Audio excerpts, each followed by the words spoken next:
baweereddwa omukisa abakwata ebiragiro bya Katonda balyoke babeere n'olukusa ku muti ogw'obulamu era balyoke bayingire mu kibuga nga bayita mu miryango. Buli kyalumu nange n'eŋŋenda mu nsi esinga obulungi omulibeera abatukuvu abeesigwa ab'etteeka balikuuma. Buli kyalumu nange n'eŋŋenda mu nsi esinga obulungi omulibeera abatukuvu abeesigwa ab'etteeka balikuuma.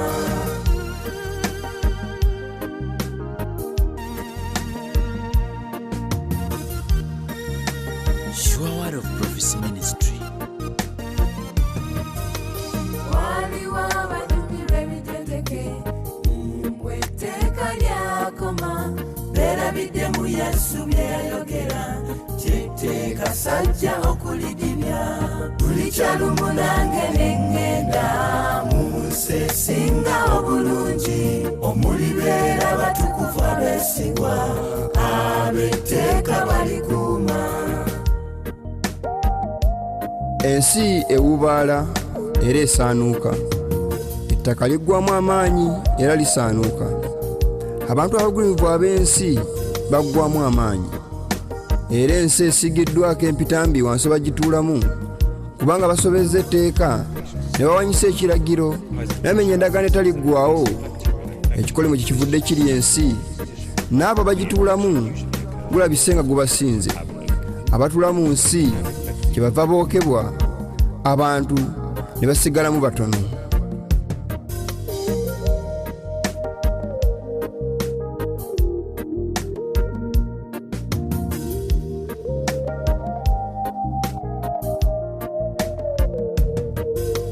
Buli kyalumu nange n'eŋŋenda mu nsi esinga obulungi omulibeera abatukuvu abeesigwa ab'etteeka balikuuma. Buli kyalumu nange n'eŋŋenda mu nsi esinga obulungi omulibeera abatukuvu abeesigwa ab'etteeka balikuuma.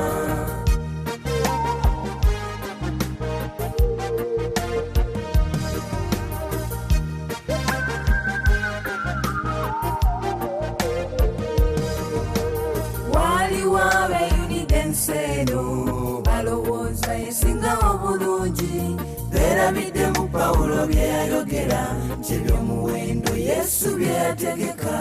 Buli kyalumu nange n'eŋŋenda mu nsi esinga obulungi omulibeera abatukuvu abeesigwa ab'etteeka balikuuma. Buli kyalumu nange n'eŋŋenda mu nsi esinga obulungi omulibeera abatukuvu abeesigwa ab'etteeka balikuuma.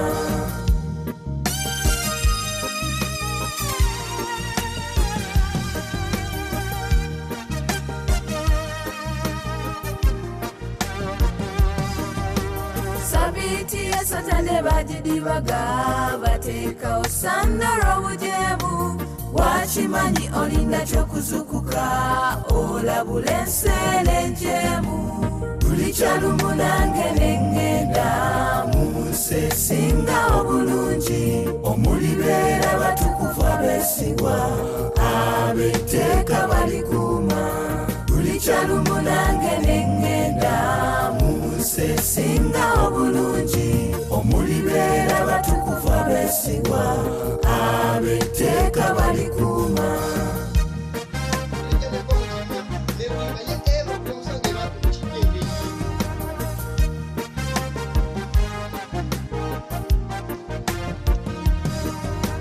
Tulimulaba Mukama mu kitiibwa lwalikoma okunona bantu be tebalyejusa ensi nabere. Abantu ba Katonda nebaza Mukama tusobozesezza n'olwaleero okujja okuweereza oba era n'okuyiga ekigambo kye. Embeera tebadde nnyangu nga muyinza okulaba nkuba etonnye era kibadde kisa kya Katonda okutuuka mu kifo kino mu budde. Kwadde butambuddemuko naye tujja yigako kitono olw'embeera ebaddewo ate omundi ogunaddako ku Ssabbiiti tujja kwongera okuyiga ebintu bingi olw'ekisa kya Katonda. Katuweeyo okusaba tutandikirewo olwakadde. Katonda ffe tukwebaza olw'okutusobozesa okujja okuyiga ekigambo kyo n'omwoyo watuluŋŋamizza era n'obukuumi bwo bw'otuwadde nga tugenda okuweereza era ngenda okuweereza mu maaso g'abantu bonsaba omukisa oguva gy'oli n'obukuumi obubeere wamu naffe ffenna abulya ne bonna abawuliriza ekigambo kyo ku bwa Yesu Kristo omulokozi waffe.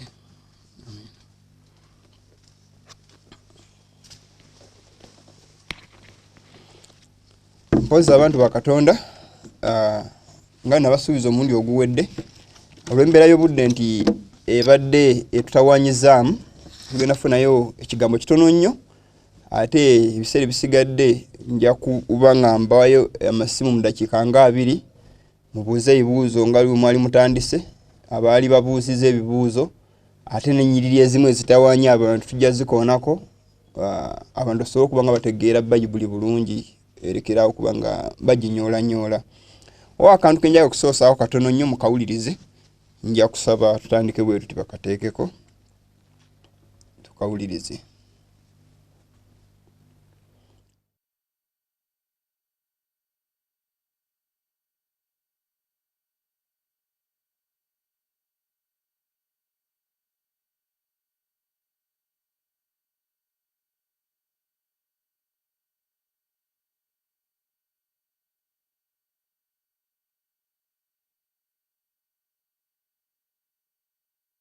Nali mbalaga system eno wala abantu abamu batategeera system makulu gaayo naye egatta ensi ne kanisa ebintu bibiri political powers ne political powers ne religious powers so ziri combined biri so kyovola nti areas zonna bayitayo mu kufuga ensi eno era obukulembeze bwonna bumulabo bw'ensi eno butudde ku mukazi kyovola nti kitabo kyakubikula essula 17 bebeganira omukazi nga tudde ku nsolo omukazi oyo ekereziya gwe yali ayogerako nga ku kyama kye kuliko ekyama Babuloni kyene nnyina w'abenzi kwa ekibiina ekyasooka okuva we power yasooka okugolokoka okulwanyisa Katonda direct power yasooka okugolokoka okulwanyisa Katonda ekigambo kya Katonda n'okwewa titles eza Katonda so kyovula nti civil powers egwayo ne political ne religious powers neyo banga ezigenda mu maaso ogwo abatera okuyigiriza nti ensolo si owapapa tesobola kubeera nsolo naye tutegeera ebigambo bino tulina ensolo 2 mu kitabo kyakubikula ensolo 3 tulina ensolo eyava mu nsi ne tuba n'ensolo eyava mu mazzi ne tuba n'ensolo omukazi kwe yali atudde tujja bbira wako maaso awo tugenda pozi yakola omusalaba gw'omugulaali kyebalana abakristaayo ne baga nti abantu bakozesa emisalaba cross is not a Christian symbol tebakulimba nti omusalaba kabono ka kikristaayo misalaba these are pagan symbols meaning terms the sun god era mulaba ne bayita bagikozesanga mu Babuloni mu BC gyakozesebwanga nga ne sitana kujja kufa ku musalaba bali abikozesanga ebintu ebyo so just kano kali kalabaka abakafiri ke bakozesanga okutirimbula abantu bonna kyo bala Roma enkafiri yatirimbula yatta Yesu yadde abakristaayo bamuwaayo n'emisalaba gino bali bagikozesa kuva mabega nga ne Yesu tana kujja kufa nti abantu aneko bigamba nti bya kikristaayo katugende mu maaso so omusalaba oba ogukozesa nga wooli wogukozesebwa wechekinge katugende mu maaso mulaba ndowooza those crosses are all pagan symbols era mugulaba nga abanazi bagikozesanga ne bakadiridde naye bagikozesa njabalaga wetunatandika ku pagan symbols njababulira ebintu bingi nnyo by'omadde mubuusa amaaso katuuze speech y'omwami oyo Papa Benedicto katugiwulirize. Di maggio si è celebrata la giornata internazionale delle famiglie. Marking the World Day for the Family this week, Pope Benedict tulabe bulungi speech eyo ya Sandero yali ayogera ku nsonga ya Sandero naye ekigambo kya Shuawadi kasooke kibeveewo okwo tumale okuwulira bibeerenga bisomebwa direct Sandero speech katugende mu maaso.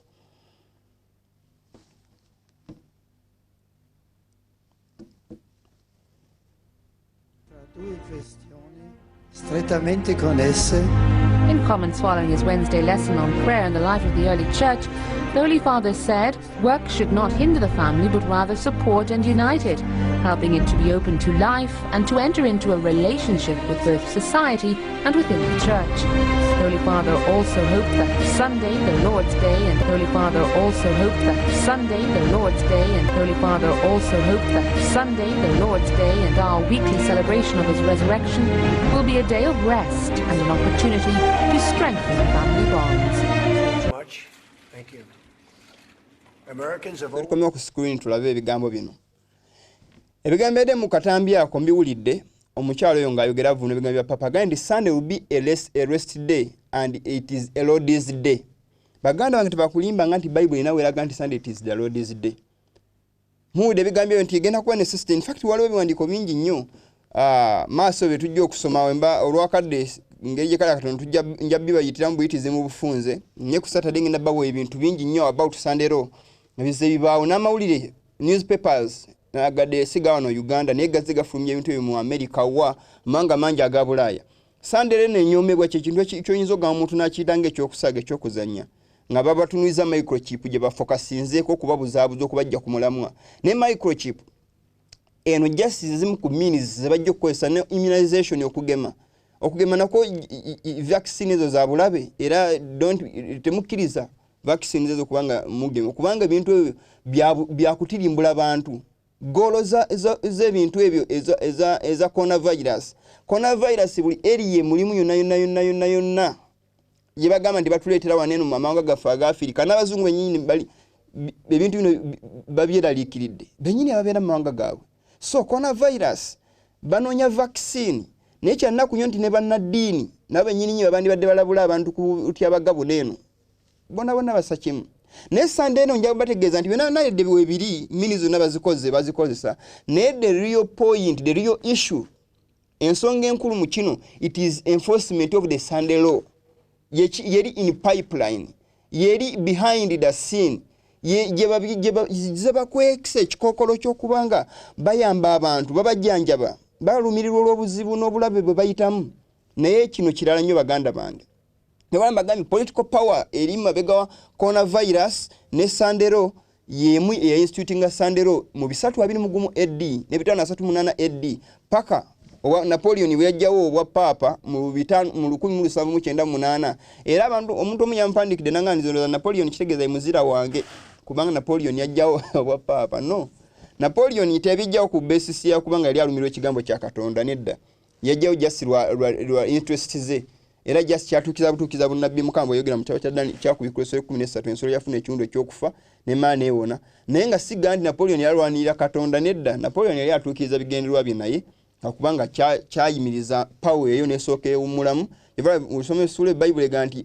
atwala mu busibe kimugwana n'okutwala mu busibe atwala n'ekita kimugwana okufa n'ekitala mu sura ya 13 yennyini so naye ebyo bibakola abantu ba Katonda mu dark ages mukama ya punishing nga bamusiba nga ye siba nga abantu ba Katonda nafira ne mukomera ane yattanga abantu ba Katonda so it was revenge punishment from God not from Napoleon no era Napoleon tagenda beera mu ggulu lwa kite yali mu Kristaayo yali naye wansi nga yenoonyeza bibye so si buli gwosanga nti yakolako party ne wabawo ekiyambi omukristaayo nti agenda kuyingira eggulu nedda amba bikola olwa desires kyobula nti abantu bangi mu makanisa bagabe donations bayambye abantu babawadde obuyambi naye nga mu ggulu mukama tabamanyi kubanga babikoze for popularity n'ateekawo kamera n'awa abantu obuwunga obusawo bwe buti n'akategira n'atega kamera n'agabira abantu emmere n'atega kamera n'abawa engoye n'atega kamera n'asasuli n'aganja kuwa abaana fees eyo Bible mukama agamba nti omaze okwesasula empeerayo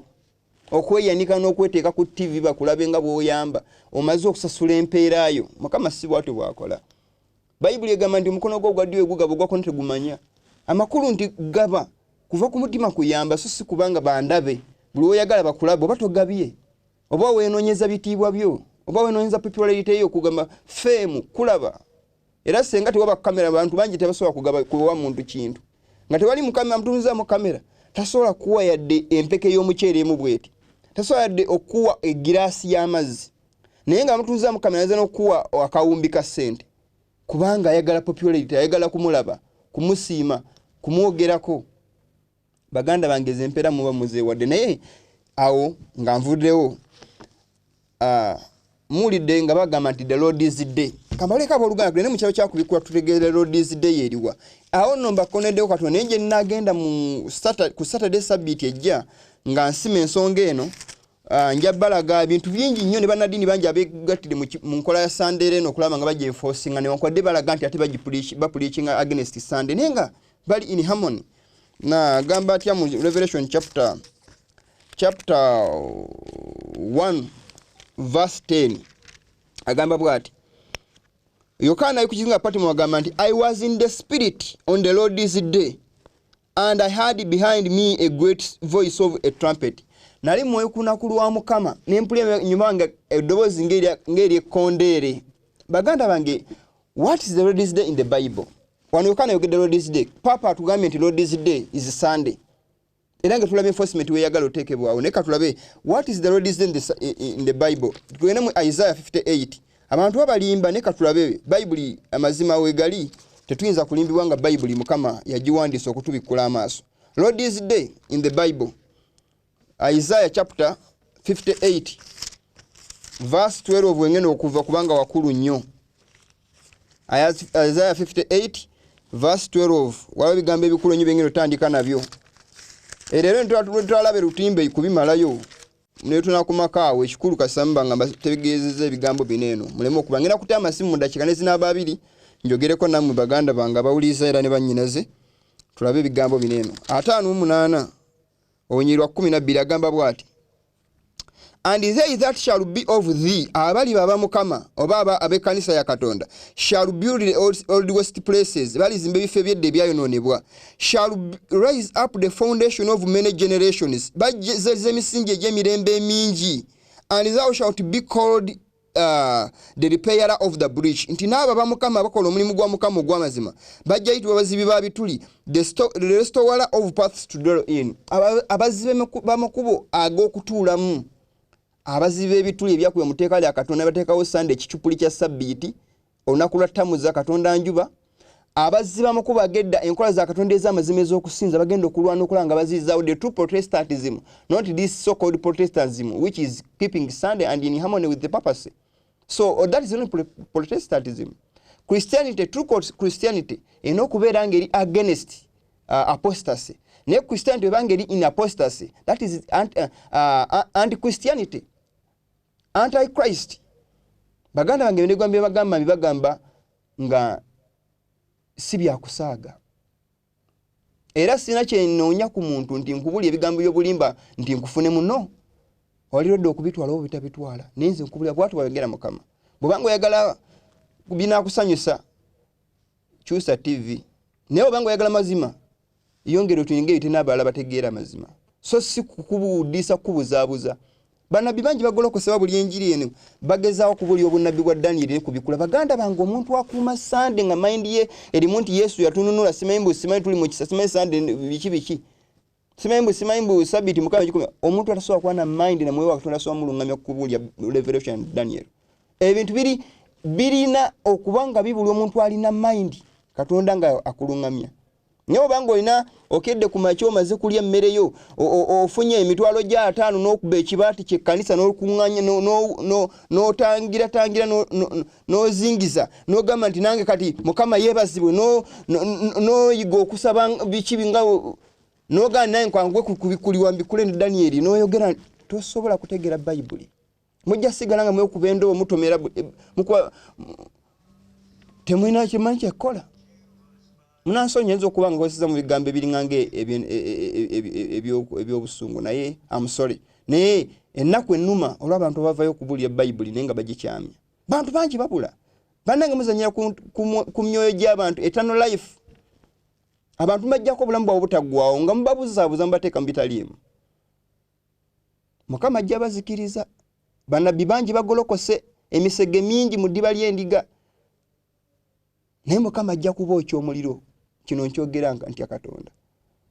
Mukama agambye Lunyiro 13 agamba bwati and thou shalt if thou shalt turn away tutegera which is the Lord's in the Bible and if thou turn away thy foot from the Sabbath wano kigere ky'okuva ku Sabbath from doing thy pleasure obutakola byoyagala gwe on my holy day mulabe Lord's Day. My holiday is the Sabbath from Old Testament. Is the seventh day is the Lord's Day, not Sunday. Sunday yatandika bisatu abini mugumu. Lwaki abalima nti Lord's Day? Wamu yangamye nti Yesu yazuukira ku lunaku lwa Sunday, that's why tukuma sabbiiti, tugifuula sabbiiti. Bwe yazuukira n'agamba ntigifuule sabbiiti. Kankubuuzemu ekibuuzo. Lwaki Friday temugisinzaako lwe yafa n'agamba nti kiwedde obulokozi ne bweyingira? Lwaki siri mugumiriza okusinga? Mwabadde musaba ennaku bbiri. Friday abasiraamu lwe bagendako lwakuba tebasaba lwa kufa kwa Yesu, basaba lwa nsonga zaabwe endala. And Sunday lwe yafa ne lwe yazuukira. Ne mubuuka sabbiiti lwe yawummulira mu ntaana. Naye tulaba mu kitabo kya Luka sura 23 nga Mukama agamba nga Mukama tulaba bagenda bateekateeka ebyakaloosa mu Luka sura 23 ataano awo watongo gwako. Ne Bible ga ne banguyiriza ne bawona omulambo gwa Yesu ne baguziza mu lugoye ne baguteeka mu ntaana eteteekebwanga mu muntu ne bamuziika. Ne bateeka ebyakaloosa amafuta ag'omugavu kuba yali nkola y'Abayudaaya mu biseera ebyo. Bwe baba bagiziika omuntu bamukuba kalifuuwa ebyakaloosa. Naye sabbiiti egenda kuyingira nga kadde balina katono bamuteeka ne bagamba nti katudde tubiteeketeeke tulijja kusana tubimukube. Bayolosanga ng'azuukidde Sabbath ne bawummula Bible ng'egamba n'etteeka bwe liri. So abantu abuzaabuza ensi baganda bange Setaani abakozesa. Naye nsaba Katonda azibula abantu b'amaaso. Omulembe guno gutulimu ekisa kino ekisembamu ekyobuzibu bw'amaaso abantu bazuukuke. Otherwise mujazikira n'emisege gye mutamanyi gye byenoonyeza. Beenoonyeza byabwe. Naye sira kye mbanoonyaamu baganda bange bawuliriza. Siwali kye mbanoonyaamu wabula okubalabula. Ne Yesu yajja nga talina kyanoonya mu bantu. Nga babuulira njiri ya bulamu. Abaayagala bamugoberera, abatayagala bamuleka. So nange bino ebigambo bibabuulira. You are free to follow, to accept, to believe, or you can reject. Buli omu alina eddembe lye. Naye Yesu Kristo ebigambo bino byembagamba ku lunaku olw'omusango biriyimirira ng'omujulirwa. Matayo 28 agamba nti n'enjiri eno ey'obwakabaka eriwo emanga gonna okuba omujulirwa enkomerero n'eryoka ejja mu nsi zonna. So ebigambo bino mbibabuulira baganda bange era nga mbibategeeza muzuukuke muleme okubuzaabuzibwa. Nsaba Katonda atusaasire ffenna tutegeere ebigambo bino. Waliwo muganda nga akuba essimu nabagambye ngenda kukwata essimu era obudde buno butuuse ngenda kubanga nkwata essimu dakika zino esembayo nga bwe busome ebyandikibwa. Ensonga na gye muleeta ekyamyo yadde oli akubye essimu naye ng'aleeta bulimba nga mbiko mu Bible nga tugitereeze. Kwa saagala abantu balimbibwe. Katuwulire omuganda wa phone. Alo? Amina sebo Mukama yeebazibwe sebo. Wasuuta sebo. Nasuze bulungi muganda wange wasuuta sebo. Bulungi. Ndi mu studio badde ensonga yeri ki? Mbadde ku kitabo kya Yokaana ebbaluwa esooka. Sebo. Olunyiriri lwa 16. Sebo. Nti omuntu yenna bw'alabanga muganda we ng'akola ekibi ekitali kya kufa anaasabanga ne Katonda anaamuweeranga obulamu abo abakola ekibi ekitali kya kufa. Sebo. Waliwo ekibi eky'okufa. Ekyo si kyenjogerako okusabiranga. Nanga sitegeddewo bw'onooba ng'ofunye akaddo n'onkubirangako n'onyinyonyola. Muganda wange ndi mu studio tumanyi okutudako eri ebbali ne tunyumyamuko naye nja kutujja kwogera essimu twogere muganda wange. Kale sebo. Weebale nnyo sebo kankwate kuona. Alo? Tuweereza sebo. Amina sebo Mukama yeebazibwe sebo. Kakati? Sebo. Njagala okubuuza linnyole. Kikwata ku New World Order. Sebo. Biki ebigirimu era biki ebyoteeka okwewala. Okay. Amanya gano ebigolo by'erukonda. Ebigolo weebale nnyo sebo. Kakati muganda ng'abuuziza ku nsonga ya New World Order. New World Order yatandika dda. Yawo akapapula ke twali tugabange banga liyiseeko nga kagamba New World Order is about to start. Are you ready for it? Njakaba wakaba n'abafunye access okafuna. Katrakti yako kagazimuko. Naye New World Order bijirimu byebino kankubamenyere ku katono. New World Order limu kwisa National Sunday Law. New World Order limu okutongoza ebisiyaga kubanga biri ligo. Era manga mala bayingi byagakkirizibwa. New World Order elimu okujjawo private properties okubanga zijibonga tekyali yanina kyabwa nanyini kubanga bagenda osobola okufugira abantu. A point says enkulu okujjawo obufuzi obwensikirano ekyo kimu obwakabaka nga bino ezo agenda za New World Order kubanga obwakabaka ebiseera bisinga bubeerawo bulemesa bingi nnyo enkola zino ez'abafuzi nga enkola za New World Order okutambula ogenda maaso sigamba kuzaawa oba government zano no international abali mu kintu kino okujja obufuzi obwensikirano okwonoona family kwe kuteekawo ebisiyaga Sunday okubanga bagiteongoza party kuyo okwonoona eddiini religion okulaba nga bagicupula bagyonoona ezo main points enkulu ennyo ku nsonga ya Sunday Law sole ya New World Order naye nga Sunday Law nayo erimu ekyo ekintu omuntu ajjewala atya tudde ku kigambo kya Katonda baganda bange bwati wayogera mukama y'ensonga enkulu bwefuna goberera endooza z'abantu musumba gundi pastor gundi faza gundi banawulya batya faza ananda batya faza ayogedde bishop yayogedde aho just bantu buntu baffe enche bavunda totyanga muntu munno muganda wanga uliriza omuntu ye muntu Katonda gwe tusinza ali omu yayinza byonna yakutonda nakuteeka mu nsi nzo omuntu yenna nga abadde akola ebyobulimbe bitali bya Katonda sina ffi eri muntu yenna kasambira nga ndikuba toweegala mukama abantu abuzaabuze ensi bangi naye babatidde olw'ebitiibwa byabwe linagamba nti etokoma ku mukama gwe yafukako amafuta ani akulimba nti afuka ku basajja abafere ani agamba nti Katonda afuka ku omusajja nasiye n'abeera ng'ali ebisiyaga omusajja n'abeera ng'anyaza abantu ababbako amataka omusajja n'ayogera obunabbi obulimba n'abuzaabuza omusajja n'ayenda kubaka abasajja naye nga yeefudde pasita ng'otandika gamba mukama nti yamufukako amafuta oba amufukako ndooza Petero toyinza gandi Katonda yafukako omusajja afukibwako amafuta n'akola ebyomuzizo ebifaananako bwe bityo n'ogamba tomugambako tebakulimbanga. Alo nyabo nasuze bulungi nyabo wasuze ota nyabo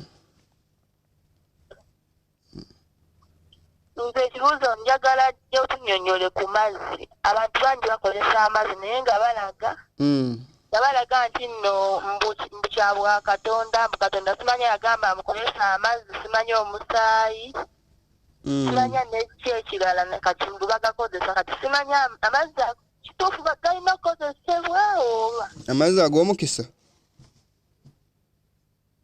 holy water webale nnyaba ekibuuzo ekyo mpozi baganda bange kambabulyeko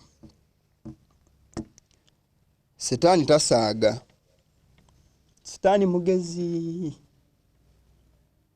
mulaba ekigwa ky'abajulize Namugongo kankibabuulire abantu bave Kenya n'atambula mayiro ne mayiro najja ku kigwa ky'abajulize afune emikisa naye nga Katonda amuwa emikisa ali mu ggulu ate ali naye wali omusajja n'atindiga enngendo n'atambula n'anoonya ekifo nga balirawo ebifo bye bayita ebitukuvu oli walina okufuna obutuukirivu kyobala nti omusajja bw'afuna ekizibu nti we yayonoonye n'alowooza nti agenda genda eri muntu munne amusaba amusonyiwe ebitali butuukirivu bwe naye nga ne muntu munne nga singa oddako omukazikiza yakola n'ebikolobero n'okusinga ye naye nga bw'agenza amusabire amusonyiwe ebibi eyo enkola Setaani yagiteeka mu bantu okuteekawo simanyi obwo bubbi bufeere bantu kutunda ng'oli wanagamba nze ntunda omugaati ogw'omukisa obwo bubbi kamba guliko baganda bange ebintu bye mulaba nga bye bakozesanga mu ddagaano enkadde nga Mukama agamba nti kola bwoti ebintu ebisinga byali bisonga ku Kristo era nga omulimu gwalyo byali biri symbolic significant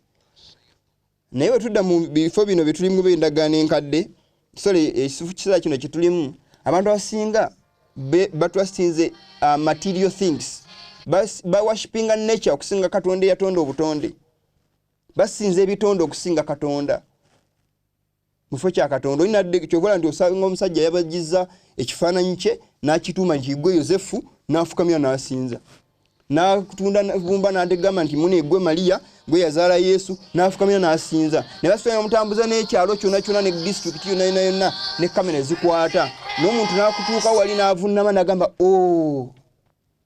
bateeka mu bantu mind okuba twistinga ne bana abalokole bakole okuba hole water tebifa tebyawukana tuwonoga ndi osinza omuntu ogamba omuntu asinze ebifaananyi omuvumirira nga gwokyasaba amazzi ag'emikisa mugenda mugakunganye sebe biki setaani abakozesa kambawuleko ekigambo kino nga sinaba kukwata simu ndala baganda bange mbabuliko ebigambo bino bw'olemererwa okutuuka eri katonda nga ggwe okumuwesabira n'omutegeeza ensonga zo n'osuubira okujja enze eri omusumba okutuukira eri katonda nsobola okusabira kubanga enkola si kibi era tekirimu si kyamuzizo naye omuntu kasita abanga tasobola kwetuukira eri katonda nga trust yagitadde mu muntu mwalina okuyita atuuke eri katonda oyo setaani gw'osinza Yesu yagamba nze kuona amazima n'obulamu tera gye kyayi ng'otujjako ng'ayise mu nze teyagamba nti yita musumba otuuke gye ndi never trust gye muteeka mu basumba ne babanyagala ne bababba ensimbi mutandike mu bizinensi mukole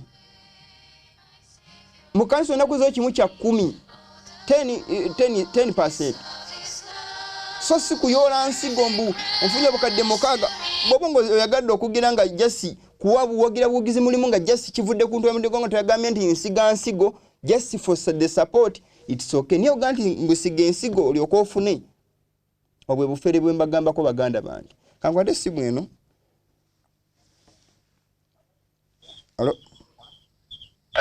Hello sebo sebo nkuwulira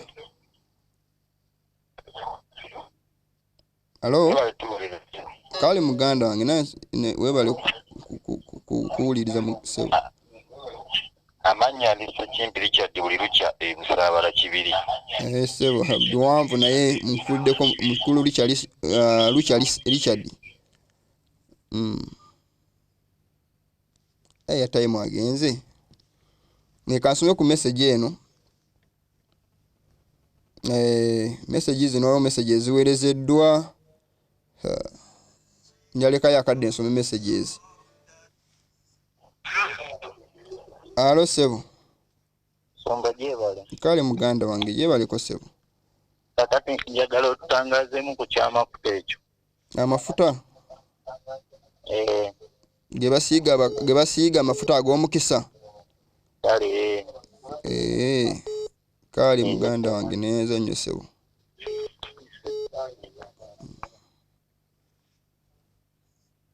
alo sebo bulungi sebo situeta no sebo ozi mbadde njagala kukikizaako abadde abuuza ku world order sebo nti mulimu ekimu kye tukola nti cashless society erina okubaamu weewaawo mulina okubaamu one leader akulira ya both political n'ebyaki n'ebyeddiini oli mutuufu then olulimi lulina kuba lumu ekyo bakikoze mu kutusomesa oluzungu naki nti bwe tunaawulira etteeka ejja kwebuzabuza nti tewawulidde then politically tusobola okulaba nti bataddewo emikago wakati w'amawanga European Union Northern American Union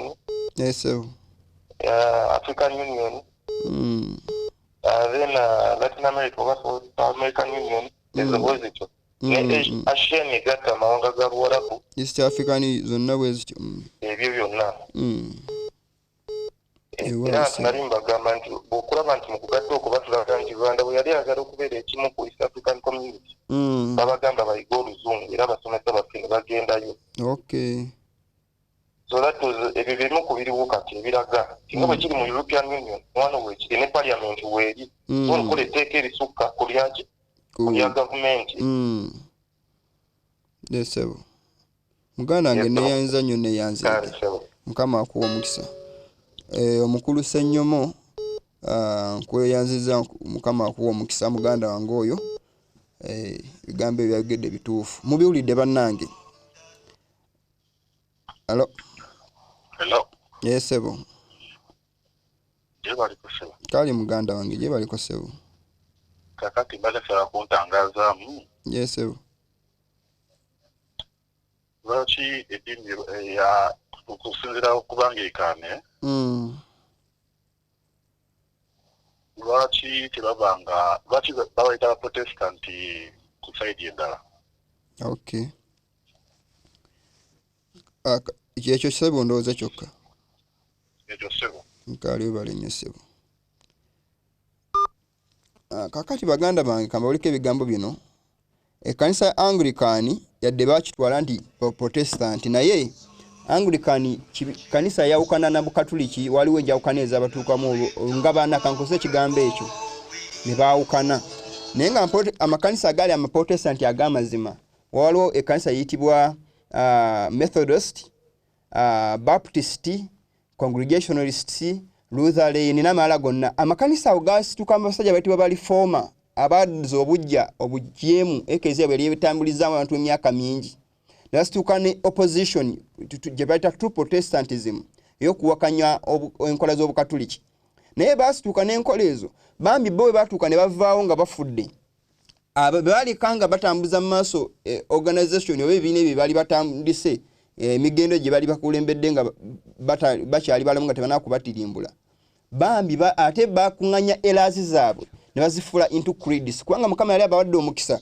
bagende nga progressinga mu kunoonya amazima beeyongerenga era mu kusooka okutegeera nti omuntu obutuukirivu bwe tebuva mu kubanga atambula ngendo tebuva mu kubanga akola mikolo kusisaba mirembe Maria kukwata misalaba kwetoola nga akola ebibonerezo okubanga wewe obutuukirivu kugenda kubiggwa kusinza kusimanyi kulamaga nga amaze okutegeera ebintu ebyo omutuukirivu abeera mulamu lwa kukkiriza nti by those works ez'okwetokyalinga bamaze otegeera message era yimu ku byabassa kuba byali bisuuza ekereziya nga bibijjako obugagga bungi nga bafiirwa kinene nnyo so ne basalawo ne bakola protestantism naye bambi bwe bamala okuvaawo bano be balekawo baddamu ne bacompromisinga ne badda mu creedisiza mu nkola ziri enkadde n'ensobi ze bali batambuliramu tebaprogressinga na message eyo nezika kikola mu 1844 message bwejja nti Yesu ajja omusajja William Miller nga agibulya batala ogigamba nti Ellen White yabulya message eyo netebakulimbanga William Miller yali abulya ne Ellen White yali follower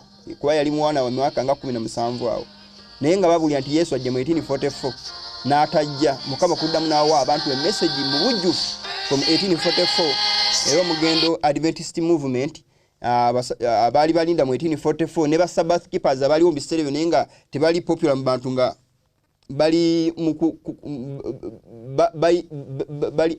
bekweka tebatwalibwa ng'ekikulu bagattibwa wamu Adventism ne Sabbath keepers bakola kibayita Seventh Adventist Church message eyo netandika mu 1844 kyobala abantu bamu bagamba ndi mwasamiriza matandika 1844 no 1844 SDA yatandika era kino kibagamba nti SDA this message started from Adam ye musajja yasooka okuuma sabbiiti so si ne Abayisirayiri nga tebana kutandika kuuma sabbiiti ne Adam ne musajja nyini Ibrahimu yakuuma sabbiiti gendo some lubereberya 26 Lwakutaano mukama amusiima ndiye musajja mwesigwa yakwata amateeka ga mukama nakuma byamukuutira era abantu bamugamba ndi amateeka gajja ku Sinai wekaba gajja ku Sinai lwaki Kayini bwe yatta muganda we mukama yamugamba nti okoze ekibi nga amateeka tegaaliwo ne mukama yali agamba n'Abayisirayiri kwa bali bagera bidde emyaka mingi nga beera bidde Katonda waabwe so bino baganda bange byembabulira ge mazima kimwina okutunulira n'okwegendereza ankwate essimu eno muganda wange alo amina ssebo nange neyenza okumpuliriza sebo Father fetino kukkiriza nti yabeera atutemye ekibi wabula ye nga ye ajja n'akabira ekkala bw'oba ogenza okwenenya bana abayigiriza ba Yesu bennyini baasonyiwanga abantu ebibi ne bagamba nti osonyiyiddwa ebibi byo naye nga ebibi bye basonyiwa akugamba Father bw'aba akugamba nti osonyiyiddwa mu linnya erya Yesu era bwe mmala okuvaawo awo ye mbadde nsuubira okukola mu mutima gwange ngenda nenneenya nekisaddamu kubikola so tebatusonyiwa nga bagamba nti nkusonyiye wabula ye akugamba nti osonyiyiddwa mu linnya erya Yesu kaakali mukama wange ng'okyaliko katono nnyo tewaliwo lukusa mu Bayibuli wonna ekisooka lukukkiriza genda kwatulira muntu bibi nga si gwe wasobeza nti nakkubya oluyini n'ojja n'otandika okubibulya muntu munno saba ompulizeko muganda wange kakati anti awo obeeranga omufalisaayo bali abafalisaayo bennyini bye bagamba kakati ffe ku mulembe gwa Yesu ye mwennyini yagamba nti bye munaasonyiwanga ku nsi nga ne mu ggulu teyakyogera bw'atyo bisonyiyiddwa muganda wange tonyola Bayibuli omuntu okunywa amazzi osenyiddwa mu linnya erya Yesu. Kakali sebo mbadde nsaba ompulirizeeko. Okubye ensobi gy'okoze nti okubye ng'oyagala kumbuulira so si kutegeera na kuyiga. Kwanza ky'oŋŋamba kyembuulira nkirinako experience muganda wange. Sigamba nti njogera from out of gundi naye ensonga gye nkubulira nkulu nnyo ntuufu nti abasajja bano eno bateekawo ekintu ekya trust era nkubulyeko ekigambo ne Nikola ya Purgatory yajja lwekyo kuyigiza abantu baali bazimba St. Peter's Basilica ne balemerera okumaliriza eyo gye mulaba eriwo kutandika Nikola ya Purgatory nti omuntu bw'afa ayinako gy'agenda bamusabire omwoyo gwe guve mu kifo ky'okubona bano gwene mu kifo ky'okwesiima abantu bateekamu sente empitirivu nnyo nga bategedde trust nti ensimbi ne bafaaza abo babataddemu trust nti balina chance kibasobola okukolera okufuna okusechuwalinga ekisa maaso ga Katonda. So ekintu kize kitambula emyaka mingi kadi gwe kino kyogamba okuba nti bakisiga akazigo ne mu kirungi ne si bwe kiri muganda wange tebakulimba. Naye kakati wajja na ngama nti osenyiddwa mu linnya erya Yesu genda weenenye osabe ssaala. Kankubuuza ekibuuzo ng'okyaliko katono nnyo. Lwaki ogenda wafaaza okumutegeeza ebibi byo? Ye Katondawo? Yesu bwe bamubuuza ne bamugamba nti kuba yagamba omuntu nti osenyiddwa ebibi bye lwaki bamunenya Abafalisaayo. Kati Abafalisaayo ng'okyaliko katono sooka okomekawo katono nnyo. Yesu ekyamunenyesa yali muntu genda osoma Marko 2. Yesu yali muntu baali balusuubira nti muntu naye Yesu yali Katonda yalina ability osonyiwa ebibi. Kakati abayigirizwa ba Yesu bwe bagendanga nga bagenda babuulira tebaakola kyogamba muganda wange tebaasonyiwa ku bantu bibi byabwe. Akadde kagenda muganda wange kankwate ku balala. Alo sebo. Kale muganda wange naye bali kuweereza sebo. Bali kuwuliriza sebo. Mukama yeebazibwe sebo. Mukama yeebazibwe bali kusiima sebo. Kubanga ne omusumba bakyala lwe yajja erugogo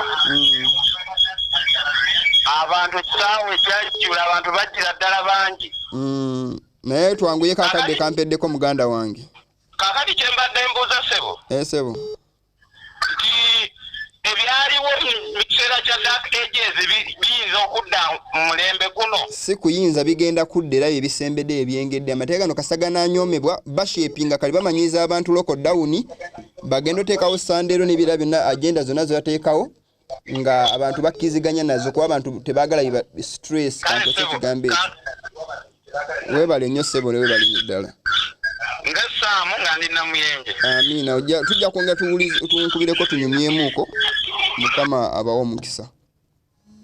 Baganda bange abakuba amasimu njafundikira wano obudde buweddeyo naye nga olwaleero abakuba amasimu bambisengera kuddamu kwata akadde kampeddeko naye mbadde mbebaza ekisooka obukulu mbebaza abaddeko nga mulaba era nga muwuliriza n'abakubye amasimu n'abatakubye mujje muli bangi embeera y'obudde butawanyizaamu programu eno n'ensalawo njiweeyo mu mbeera efaanako bweti naye sigenda kuddamu kwata bambi bangi bakubye bansindikidde message sizisomyemu nansonyiwa naye ngenda zisoma omulundi ogunaddako wenaakomawo wano ngenda basomera messages nnyo tandika nazo zibadde nnungi nnyo amasimu balemesezza naye omulundi oguddako nja kuyisoma baganda bange mwebale nnyo bali eddala message zonna nzirabye mikwano gyange abalaba programu eno mwenna sigenda kumenyako n'omu naye gwe sijja kwirabira mukyala wange ankuuma nkutumiddeko nnyo mukyala wange era mukwano gwange webale nnyo okundabira n'ebira byonna naye abaganda bange aba programu eno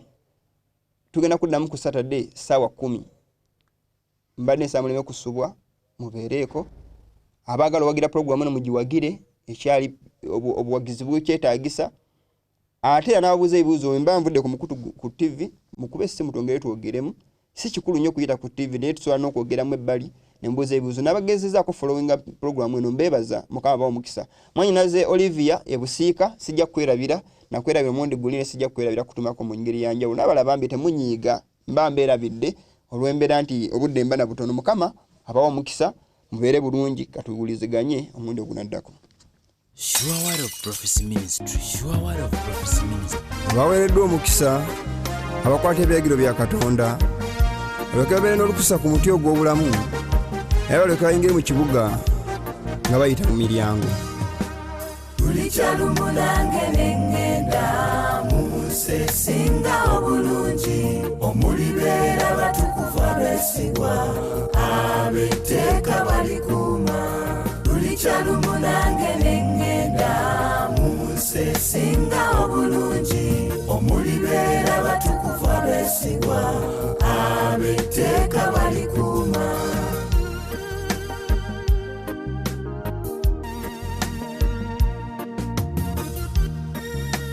Sure Word of Prophecy Ministry. waliwo abanyumirwa ebitendeke mbwe etteeka lyakoma beerabidde mu yesu bye yayogera kyetteeka sajja okulidibya buli kyalumu nange neŋŋenda mu nsi esinga obulungi omulibeera batukuvu abeesigwa ab'etteeka balikuuma ensi ewubaala era esaanuuka ettaka liggwamu amaanyi era lisaanuuka abantu abagulumivu ab'ensi baggwamu amaanyi era ensi esigiddwako empitambi wansi bagituulamu kubanga basobezza etteeka ne bawanyisa ekiragiro nabamenya endagaano etaliggwaawo ekikolimo kikivudde kiri ensi n'abo bagituulamu gulabise nga gubasinze abatuula mu nsi kyebava bookebwa abantu ne basigalamu batono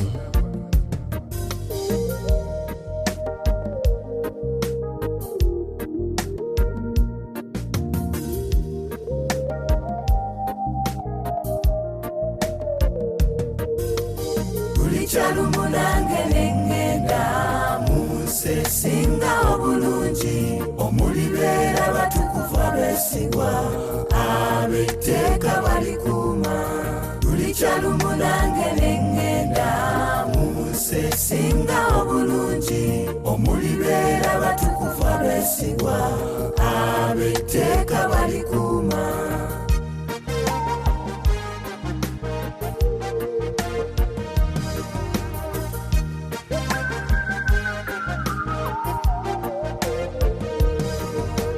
waliwo abeyunidde ensi eno balowooza esinga obulungi beerabidde mu pawulo bye yayogera kyebyomuwendo yesu bye yategeka buli kyalumu nange neŋŋenda mu nsi esinga obulungi omulibeera batukuvu abeesigwa ab'etteeka balikuuma buli kyalumu nange neŋŋenda mu nsi esinga obulungi omulibeera batukuvu abeesigwa ab'etteeka balikuuma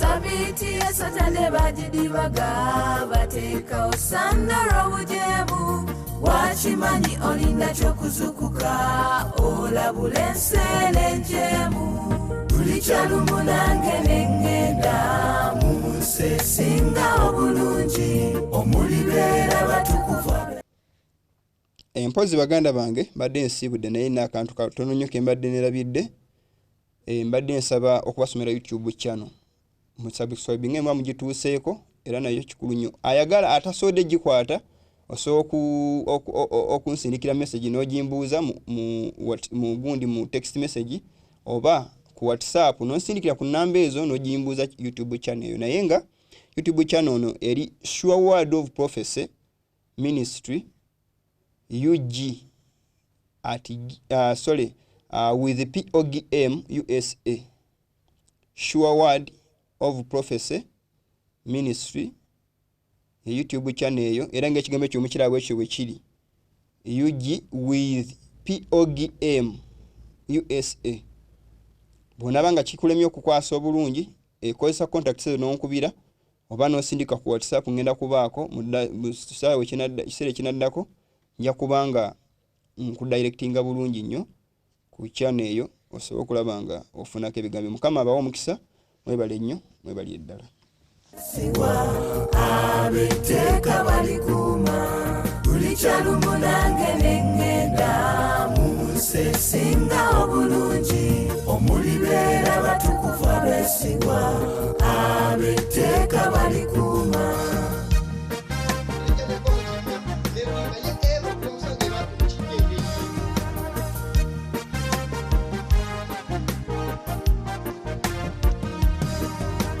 Tulimulaba Mukama mu kitiibwa lwalikoma okunona bantu be tebalyejjusa ensi n'aberekereza aliba omubiri ogw'ekitiibwa.